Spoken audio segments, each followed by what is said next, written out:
After years of using the Lumix G85, I finally moved up to the Lumix S9.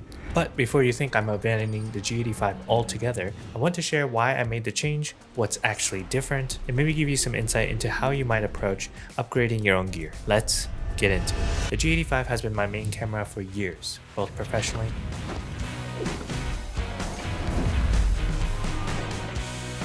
and personally. I know it inside and out. It's given me great results and never really held back my creativity. But as the demand for my work grew and more brands started to reach out, I realized there were certain shooting situations where the G85 was limiting. That's when I started to think about what my next camera should be. After years of using the G85, I have a clear checklist of what I would like to upgrade.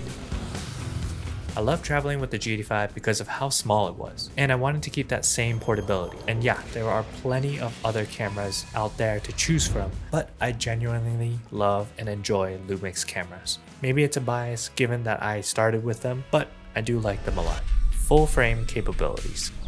Given the S9 has 6K open gate, it gives flexibility in cropping social aspect ratios, and is also much better in low light performance. The G85 could handle a lot, but sometimes it was just too dark to get the shot. Full frame fixes this.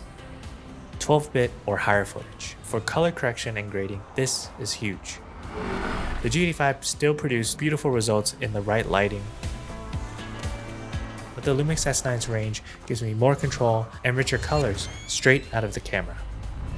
Autofocus. After years and years of manual focusing, having solid autofocus is a must, especially for filming myself.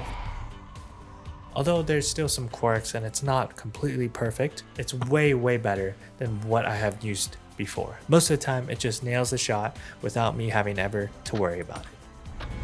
Improved in-body stabilization. Lumix has always been good here, but the S9's IBIS is surprisingly so good that I don't even need a gimbal at times.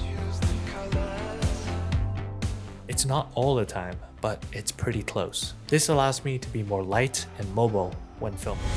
Full rigging capabilities. I wanted a camera that could be light and minimal for travel or fully rigged out for professional shoots. I considered the S5 2X, but its size was too big, making the S9 the better fit. Some people might have opinions about me moving to the S9. Why not switch to Sony or get something better? Or hey, the lens options are quite limiting in Lumix, but that's all totally fine. At the end of the day, I know what I need in a camera to produce good content. I shot with the G85 for years, and it was more than enough to grow my skills, create work that people enjoyed, and build upon my career.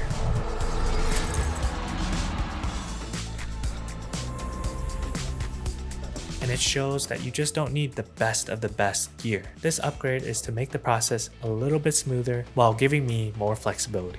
Will the G85 be retired? No. It's still an amazing camera and I'll still be able to find use for it. It could be for multi-angle shots, time lapses, or behind the scenes coverage.